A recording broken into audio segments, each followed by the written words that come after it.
Jalen Brunson cooks the Milwaukee Bucks on Christmas Day. A 129-122 win for our New York Knicks. Was it the win of the season? We'll talk about that and much more right now on Locked On Knicks. You are Locked On Knicks, your daily New York Knicks podcast. Part of the Locked On Podcast Network. Your team every day.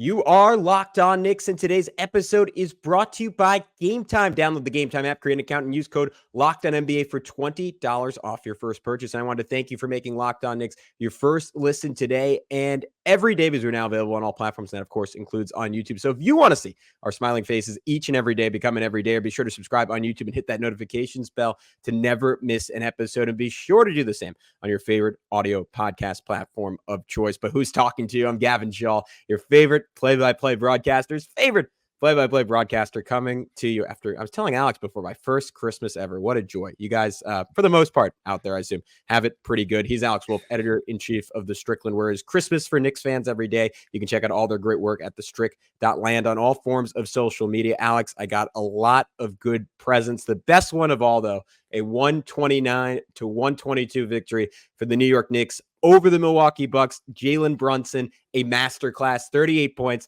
6 assists, 4 rebounds in 37 minutes, 15 of 28 from the field. Only had to hit 1 3 because he also added 7 free throws. Just consistently torched the Bucks, whether it was Brook Lopez dropping back and pick and roll and inviting Brunson to rain jumpers in his eye, whether it was the excellent rookie Andre Jackson Jr. trying his best and unfortunately getting embarrassed over and over again by Jalen, or whether it was late in the game when Milwaukee was throwing 2 at him and it often didn't matter, and he put this one away after the Bucks made a spirited comeback in a game that the Knicks pretty much controlled wire to wire. Yeah, I think the most impressive thing to me about Brunson's performance was that 1 of 3 from 3, which you'd be like, why is that impressive? He only made 1 of 3 from 3. But it's more that he's evolved beyond needing 7, 8 threes in a game to get 30 plus points, which is really dangerous territory for a 6'2" player. Like, the fact that he is as good of a 3-point shooter as he is and can still put 38 on you, even when that 3-point shot isn't a part of his game for the night, is absolutely insane. And the fact that he did this against the Milwaukee Bucks, who boast the amount of size that they do on the inside, the amount of help defense from Giannis Antetokounmpo and Brook Lopez just being a constant force on the inside, is absolutely insane to me. I mean, every little move that he did in this game to create space, to create that little mid-range jumper, it was like a work of art, man. I mean, not to get too hyperbolic or whatever. Like, it's just watching him play it defies convention. Like, seeing how he's able to play the way that he does at his size.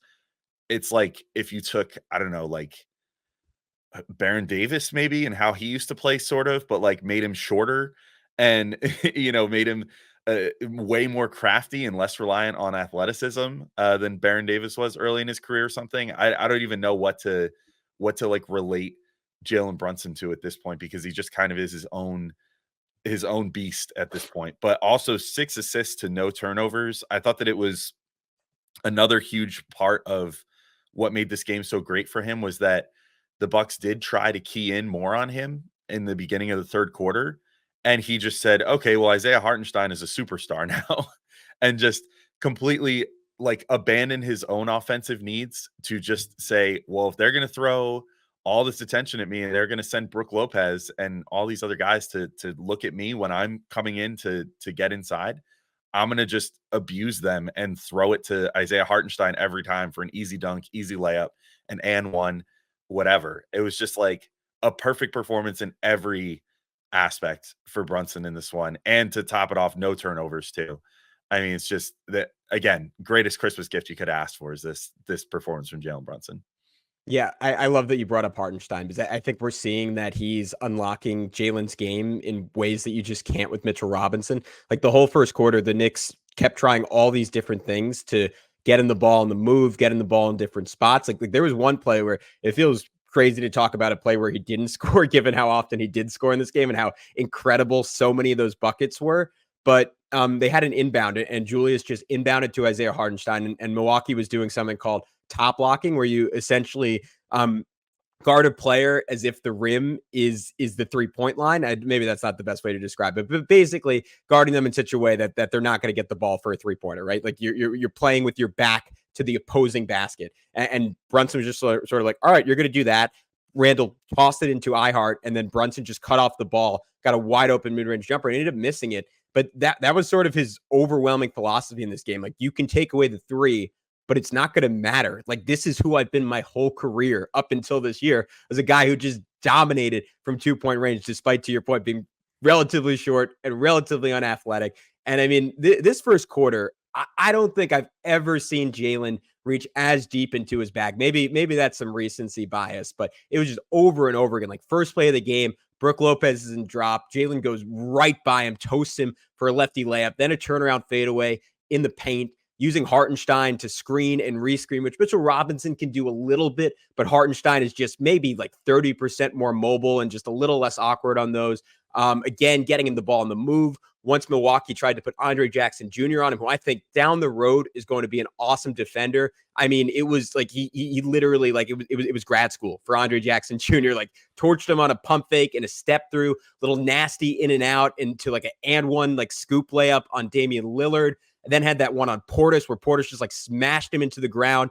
And that was like following like a double crossover into like this cross step scoop pickup. And still managed to make it. UB Brown was like ready to pass out on that one. And then down the stretch, Alex, like the big shots. I thought it was going to be the dagger, the one he hit over Dame, which was like a Dirk fadeaway to beat the shot clock buzzer. That made it 124-111. Then missed two in a row. Milwaukee was sneaking back in. It was 124-118. Not for us because we watched after the fact, but for those watching live, buttholes were probably puckering a little bit. Ultimately didn't matter. It was Jalen Brunson hit a little push shot, all but ended the game. From first quarter to fourth quarter, just a masterclass from Jalen. I don't know how else to phrase it. Yeah, and if he continues doing this, I mean, I think he's for sure put himself at the front of potential all-star consideration at this point. I mean, like, for as good as Randle has been playing lately too, and having the pedigree, I don't know that the Knicks will be able to get 2 all-stars in this year. Like, I don't know that Randle's going to be able to get there, but I think that Brunson is going to get there this year. Like, I think that he's proven himself on this national stage enough, and we're now starting to hit peak all-star voting season. I don't know. I'm wondering at this point if the Knicks fan base is finally ready to like come through and vote enough and get him in as a starter, because the way that he's playing right now, I think he's making a lot of fans around the league, despite all of was there some other comment that someone else made, like in the pre-show or something, about him not being a 1A or something like that? Because Isaiah Hartenstein put up an Instagram post afterwards. It was like, that's my 1A right there about Jalen Brunson. I don't know if that was still about Becky Hammond's comments or what. But yeah, he's absolutely proved himself to be, I think at this point, the 1A on this team. And this game just showed it more than any other game recently. But he had plenty of help too. I mean, I really enjoyed how pretty much everybody played in this game, top to bottom, but RJ Barrett, Julius Randle, and Immanuel Quickley all had phenomenal games as well, Gavin. And I think we could probably talk about them in the next segment once we hear from our friends over at eBay Motors. Yeah, Alex, they were incredible.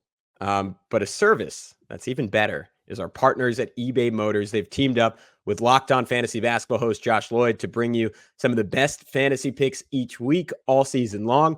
Whether you're prepping for a daily draft or scouting the waiver wire, each week we're going to provide you players that are guaranteed to fit on your roster. So let's see what Josh has picked out for us on this week's eBay Guaranteed Fit Fantasy Picks of the Week. So this is a guy that I've mentioned before, but because he's a Knick and he's one of my personal favorites, I am going to mention him again. And because I honestly think out of the 5 names that Josh provided for us, he's maybe the best option. Isaiah Hartenstein, it appears that Mitchell Robinson is out for the season, and Isaiah Hartenstein is the clear ad if he's available, is what Josh has to say.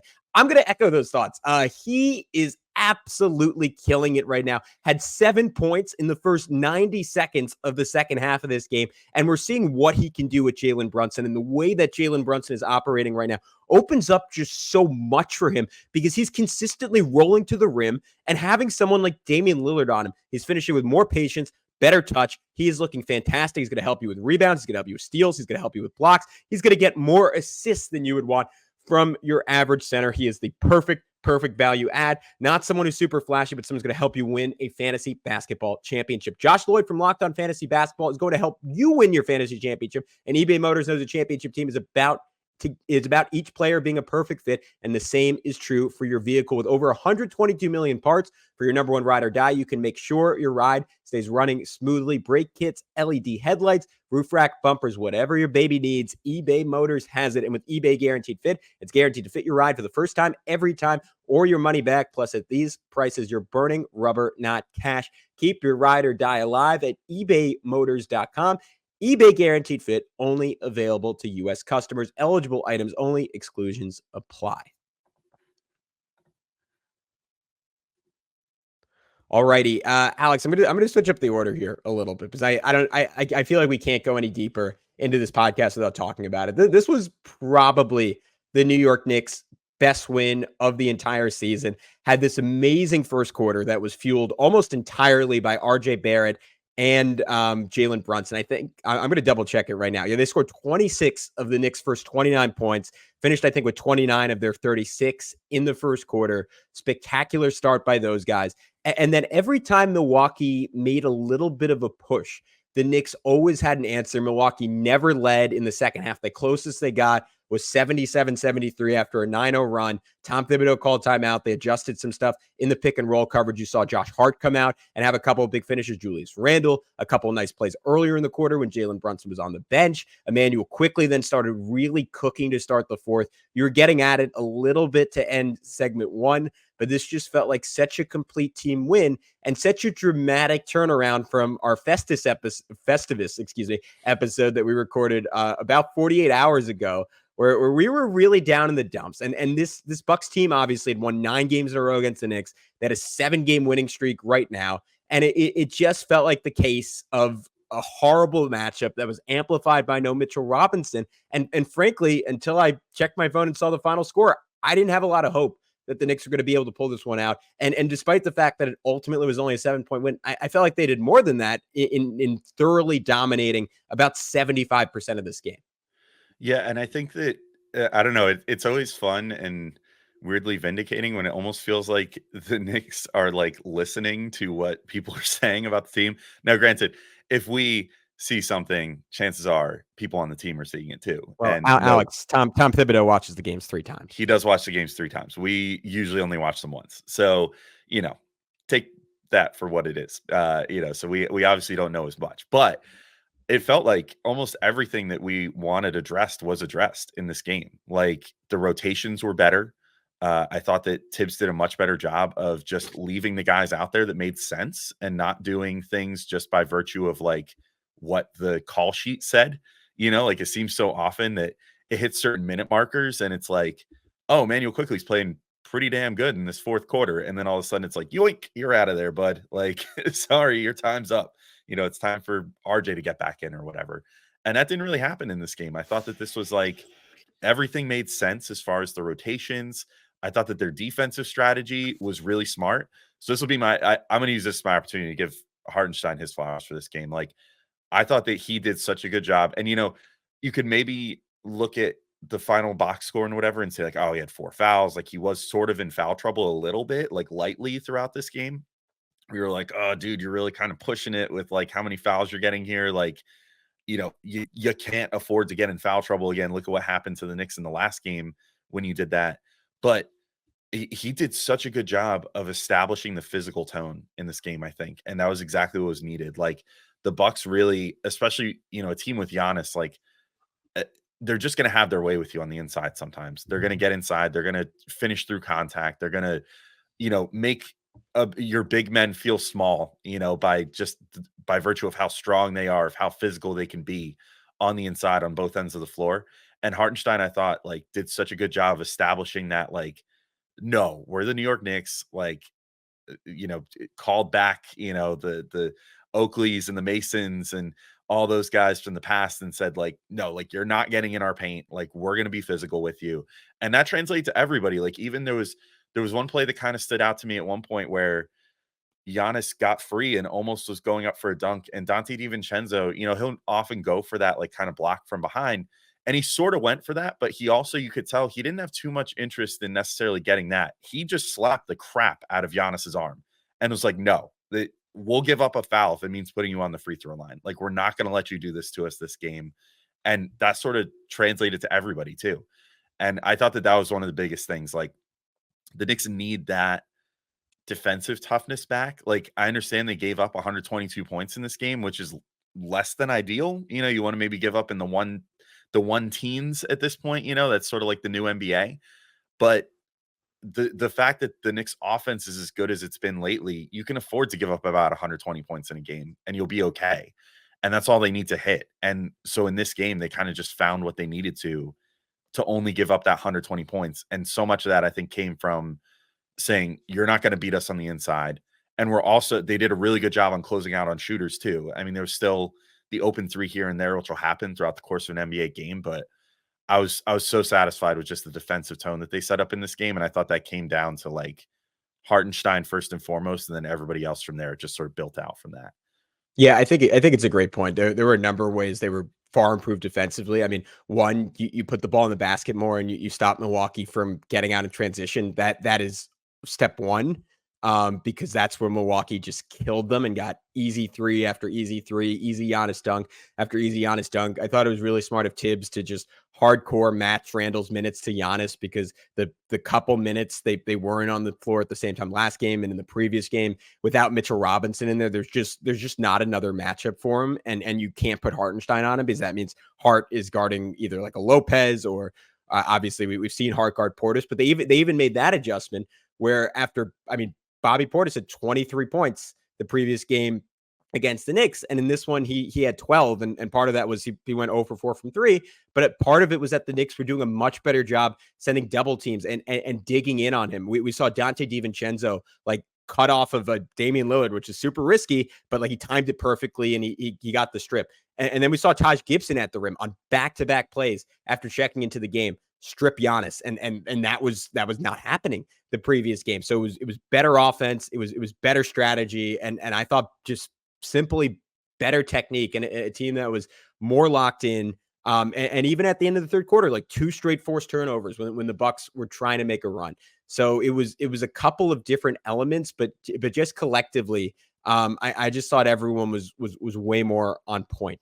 And single biggest improvement is RJ Barrett, right? We spent me specifically about 20 minutes of a 35-minute episode complaining about his game last time. Had a relatively quiet second half in this one. Didn't play a whole lot down the stretch. Somehow I'm kind of shocked to see this number only finished with 28 minutes. But that first quarter, Alex, absolutely electric. Filled in some gaps in the second. Did a couple of nice things in the second half. Big time bounce back performance from RJ, Alex. Yeah, I'm with you, Gavin. And I want to talk about RJ and, of course, Julius Randle and Immanuel Quickley in the next segment as well. Maybe some Josh Hart talking there too.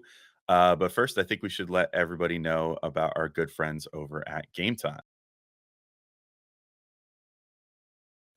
So I don't know how you guys feel about buying tickets, but it's often a little bit of a stressful thing for me. I'm a last minute ticket buyer. I'm not the planner in my marriage. My wife will buy tickets ahead of time. I'll usually just be like, maybe we'll go this weekend, or maybe we'll go this week, and just want to get some tickets. And a lot of times on ticket apps, you find that the prices are super high at that moment, and it kind of can derail your plans sometimes and make it so you're like, well, I wanted to do something nice last minute, but now I can't, because it's just not an enjoyable experience going through that. But that's where Gametime comes in, and that's why I love Gametime. That's the only ticketing app that gives you complete peace of mind with your purchase. So you can see the view from your seat before you buy, so you know exactly what to expect when you arrive. All-in prices show your total up front, so you know you're getting a great deal without hidden fees. And you could buy tickets in seconds with 2 taps. They also have deals on tickets right up to the start of the event, and even an hour after it starts. It is the place to find last-minute seats. So you can find exclusive flash deals and sponsored deals on tickets for football, basketball, baseball, concerts, comedy, theater, and more. And with zone deals, You pick the section and Gametime picks the seats for an average of 18% savings, which is a lot of savings. That's like almost a fifth. And the Gametime guarantee means you always get the best price. So if you find tickets, they're in the same row and section for less, Gametime will credit you 110% of the difference. So you can take the guesswork out of buying tickets with Gametime. Download the Gametime app, create an account, and use code LOCKEDONNBA for $20 off your first purchase. Terms apply. Again, create an account and redeem code LOCKEDONNBA for $20 off. Download Gametime today. Last minute tickets, lowest price guaranteed. All right, and we're back in, continuing talking through this one. And Gavin, you ended on RJ Barrett, and I want to talk about him too. Okay, maybe this will come off as hatery. I want to first say it wasn't a perfect game for him. Like there was a couple things that there was an opportunity late for the Knicks to sort of really put things away. They had a 4-on-1 break, and it was a great scoring opportunity. Yeah. And Oh boy. RJ gets the ball with he gets it from I think it was Josh Hart was leading the break, passes it to RJ, who was running kind of down the center, and then had Isaiah Hartenstein wide open coming around baseline, and just decides to go right into Chris Middleton's chest, draws an offensive foul. Could have been a big momentum shift, but was not, thankfully. But they would have been nowhere without his early contributions. I mean, the big thing for me was once that first three went in, it was so funny too, because I made a note of this in my notes. Like his first three came on, Julius was trying to really make a statement early in the game and pulls this beautiful spin move on Giannis Antetokounmpo, goes up for this huge thunder dunk, clangs it off the back of the rim, and then it careens back out and eventually finds its way to RJ, and he hits the three. And the Garden crowd didn't go. You could tell the Garden crowd was a little deflated, but when I was watching it, was like, yes, this is exactly what the Knicks needed. If RJ makes a couple of threes in this game, everything changes for this team in this game, because that's sort of been the missing thing. In these games where the Knicks seem a little overwhelmed star power wise, it's that RJ's not playing up to that third star role that he's been cast in. Now, as much as we kind of hated on his performance the last game because it was not as good overall, he has made now 4 of his last 10 threes, because he was 2 of 5 in the last game as well, even though they came a little late in the game. I guess the difference in this one is that they came early in the game when the Knicks really needed it, in that first quarter run before Randle kind of got himself going, because Randle, I don't think scored until, if not the second quarter, at the very minimum, the late first quarter. It was much later than usual in this game that Randle got himself on the board and really got going. So RJ was a huge part of that. I also, he didn't score super highly in the assist column, but other than that transition opportunity, I thought that he did a pretty good job of keeping the ball moving, of not purely looking for his own looks. But I also thought the Knicks did a good job of, and Tibbs, I would assume, did a good job of sort of setting up some of his sets that he's better in. They were running him off some pick and roll with Isaiah Hartenstein some, which always puts him in that sweet spot of being able to kind of put the defense on his hip and, almost Immanuel Quickley-esque, make the decision from there. And, he finds Mitchell Robinson for lobs a lot that way when Mitch is playing. But, in this case, just found Isaiah Hartenstein, I think, once on one of those, and then found his own shot on another. So it was just, I really liked what the Knicks did to get him going. And I really liked seeing a little bit of consistency out of RJ again, on his own. Plus, also rebounded the ball pretty well with 6 boards too. So I was super, super happy with his game. Yeah, I mean, his shot, I mean, I don't totally understand it. Sometimes maybe it was Drew Hanlon flying out before this game and saying, "Hey, let's get you right for Christmas." But the shot just looked better, and maybe we have to have Prez back on to break down exactly why. But I'm that's above my pay grade. But it looked way smoother. He made a few early, got in transition early. A sequence that really stood out to me early on, because I just couldn't get out of my head like the image of Chris Middleton just bullying him at times last game and getting to his spot and finishing, and just noting the difference where oh, Middleton's 2 inches taller and just so much more confident, where RJ will sometimes throw out these awkward little push shots. Middleton just goes right into a turnaround in those spots. But anyways, this time around, RJ stripped him. Middleton was trying to bully him, pushed the ball, and instead of forcing the issue, running into the rim like he did later in the game, like he did the previous game, sought out Dante DiVincenzo, who he missed a couple of times last game.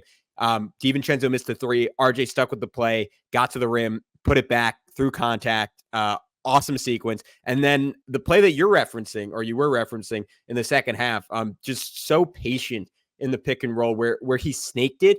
And sometimes he snakes it and it feels a little bit aimless. And it's like, all right, you're just kind of doing this because this is what you're trained to do and what you had some success doing your second season.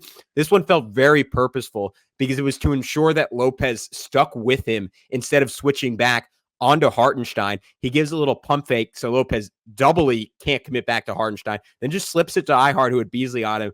Ended up being an and one. I think, I can't remember if it was that time or another time where Ihart ultimately missed the free throw, but really nice play, really good use of your big man. And that's one area where RJ, I think, has gotten a little bit better this year. It feels like his pick and roll craft has been really solid. And he has maybe like once every 2 or 3 games is a really nice play in that respect. I think we gotta jump over to Immanuel Quickley, who was just spectacular to start the fourth quarter in this one. Ended up having at one point something like 20 points and I think only 18 or 19 minutes on the floor, Alex. But what did you make of his performance? Because I thought that sequence was so crucial with Brunson off the floor that the Knicks didn't immediately give up the lead and instead extended it a little bit. Yeah, I thought that, that was pretty key. Like, so obviously Randle was pretty much matching Giannis's minutes. So there was a stretch where Giannis wasn't out there, but the Bucks still had plenty of talent on the floor, and the Knicks had pretty much just their bench unit plus RJ out there early in that fourth quarter, and they held it down. Like, Quickly was the biggest part of that. The getting to the inside again, super huge for him. Like, getting all the way in. Also, making 3-pointers. Like, he hit shot 2 of 4 in this game. His shot has been notoriously streaky throughout his career too, and even this year.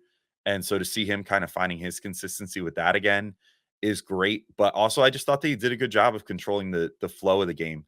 You wouldn't know it by looking at his like assist total. Like, he only had 1 assist. Like, if you look at it, you're kind of just like, oh, he just scored in this game. But it goes deeper than that. Like, I think that much like Brunson, Brunson is more likely to kind of keep the ball in his hand longer and try to create his opportunity and then maybe find someone for an assist.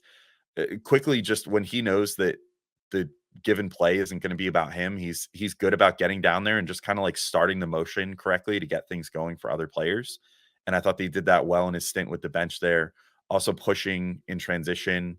I think the Knicks outscored the Bucks. I think they doubled them up in transition in this game. I don't know what the final tally was, but they got a lot more points in transition and a lot more points in the paint. Yeah, it was 23-12, almost exactly double. There we go. Yeah. So, I mean, I think that Quickly, as usual, played a good part in that. But really, it was just the scoring chops. I mean, it was kind of like he and RJ each sort of had their own moment in this game to be the scoring presence that the Knicks needed. Like, RJ had it in that first quarter. Randle sort of filled in the blanks, supplementing Jalen Brunson, and had his moments in the third quarter, I think, where he was getting inside and scoring there. And then Quickly just has that explosion at the beginning of the fourth quarter that the Knicks really needed, just to kind of keep the Bucks at arm's length, because this was not quite a wire to wire win, but it was pretty close. I mean, they got up. I think they said the Bucks' last lead was with 6 minutes in the first quarter or something like that. And then once the Knicks kind of took that lead and then built it at the end of the first quarter, they did what good teams do, and they just kept the Bucks at arm's length the entire rest of the game. The Bucks closed it to within, I think, 4 was the closest that they got. Yeah, in the second half. And it, is enough, as you say, to make your butthole clench a little bit. But, you just kind of sat there and you're like, no, well, okay, I think they're good. And then, Quickly would make that bucket, or Brunson would make that bucket. So he played his role. And, if he and RJ can play this good going forward, like, I think they're simultaneously the 2 guys with the, I don't know if this is discrediting how much higher Brunson can potentially go, but I think that they're the 2 guys with the highest potential ceilings that they could hit on this team, who haven't hit them yet, I guess I should say. But they're also notoriously kind of streaky. And I think if we could just keep seeing consistent forward momentum from them for a few more games, and hopefully they can both reclaim what they had going early in the season, we're going to be in really good shape going forward. Yeah, I loved the 2-man game between him and Randle, which I mean, you could say the same thing about Randle and Grimes. Like, I want as much of Randle, like, actively doing stuff with the guards as possible versus just, I mean, a little bit of him isoing is fine because sometimes he's incredibly good at it. But that's kind of my catnip. That's what I enjoy watching, and I also think it ends up being pretty efficient. But there were two plays in that respect that really stood out to me. One of them was in the second quarter where it ended with Quickley getting a wide open floater, but it started with him screening for Randle and it forced a switch, and then Giannis was basically just hovering near Julius because he didn't just want Julius to like back Malik Beasley into like the stanchion and dunk on him.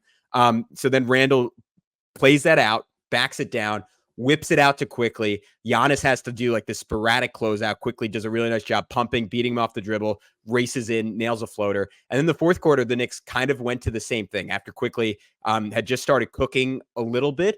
And he got that same switch. This time it was Randle setting the screen. So Giannis is on Quickley. Giannis is again hovering closer to Randle. Randle has the ball. But this time, because Randle's on the wing, instead of playing it out and backing him down, and so often in those situations, you'll see Julius force it because he'll see a small guy and his eyes will light up. But sometimes he'll just overcommit. And by the time he's willing to pass the ball, it's just too late. Or he throws a bad pass because he's 2 or 3 guys on him. And this time he made the pass no pun intended, quickly, got it to IQ in the corner. IQ hit the 3, and it felt like that's what got IQ going because then 2 plays later, he gets that 3 off the dribble handoff from Hartenstein. We're just sprinting off the ball full speed, almost Steph Curry style. We've seen him take that shot a lot this year, hasn't gotten in a lot this year, went in that time because he was in a really good rhythm, and then just blew by, I think it was Lillard, and beat Portis to the rim for a layup.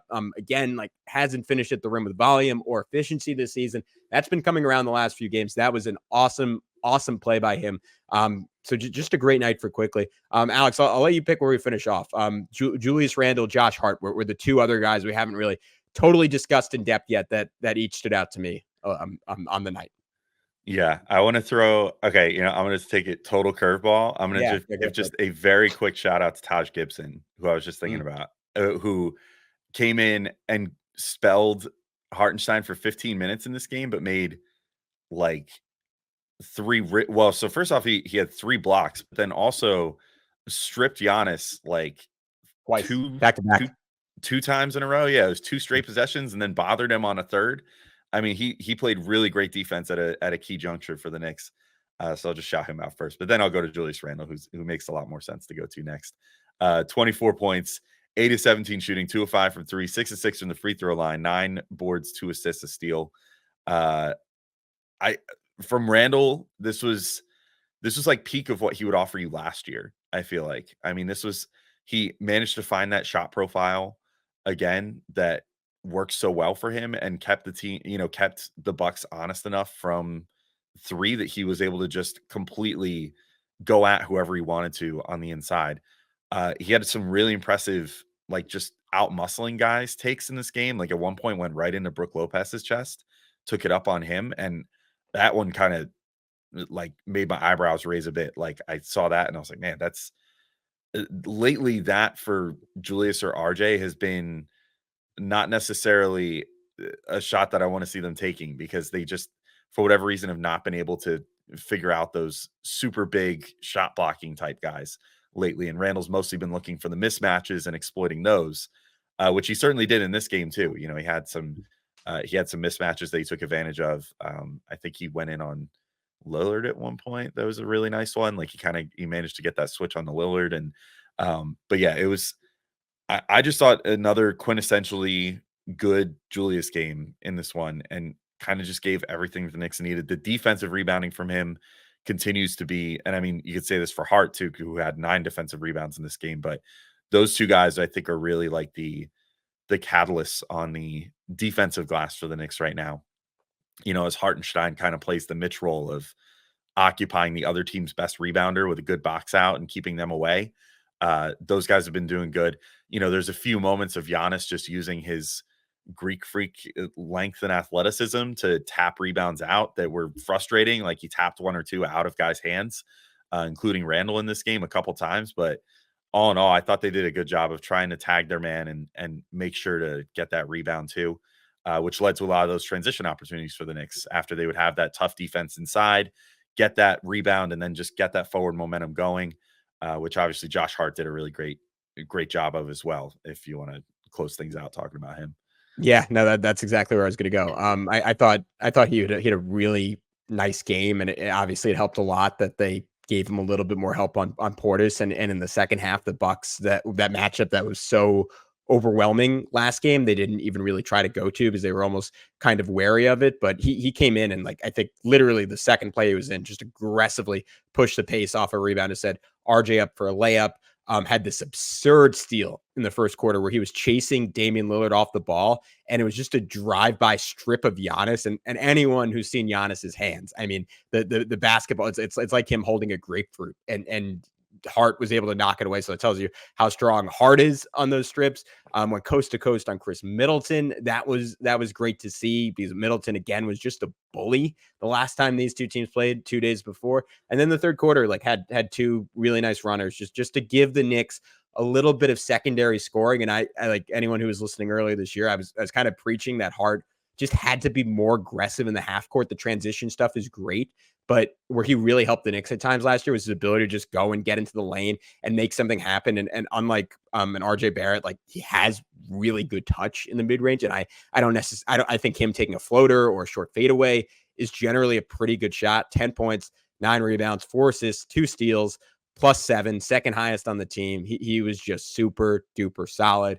And that's what they need from him against the best teams in basketball. Win of the season, I'm going to say yes for the Knicks, Alex. 129-122 over the Milwaukee Bucks. They'll be back in action. Another really tough game against Oklahoma City Thunder. But big picture, you looked at the stretch without Mitchell Robinson. You're just kind of saying, all right, whatever you want to call it before the All-Star break, something like 16 games. If they could just go 500, that would be pretty darn good. And they're right on track for that right now. And they just kind of have to finish it off. Yeah, I'm with you. I think this is the win of the season too. I mean, the Miami game was great as well. You know, it's both national TV games, but this one, I think this is the Knicks statement that, you know, even without Mitchell Robinson, I mean, even with Mitchell Robinson, they were struggling to beat the best teams in the league. You know, they weren't able to beat Milwaukee yet this year. They still have to face their whole slate with the Sixers. They have to face the Celtics more times. They still have to face Milwaukee another time after this. Just disgusting schedule making this year, thanks to the in-season tournament. So they're going to have more games like this coming up. So I think this is important for them on this big stage. Like, prove that they can win a game like this. Do it more or less wire to wire. Like, this wasn't like, you know, you can't say like, oh, this is just a big run that they went on. You know, they just got hot at the end, you know, whatever. Like, but they didn't outplay the Bucks necessarily for the entire game.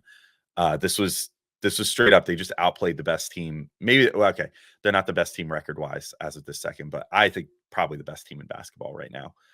They just outplayed them thoroughly and took home a win on their home floor. And things do get easier for the Knicks going forward. Like, they've played a lot more road games than most teams so far this year. So they will have a lot more time on the Madison Square Garden floor coming up too.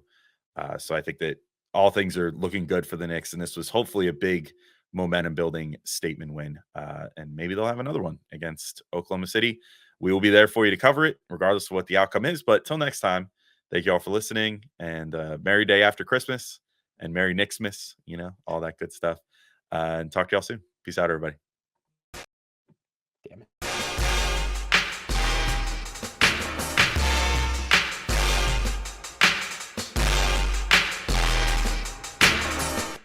Man, we had no timing on the video text today. Yeah, we'll get it next time.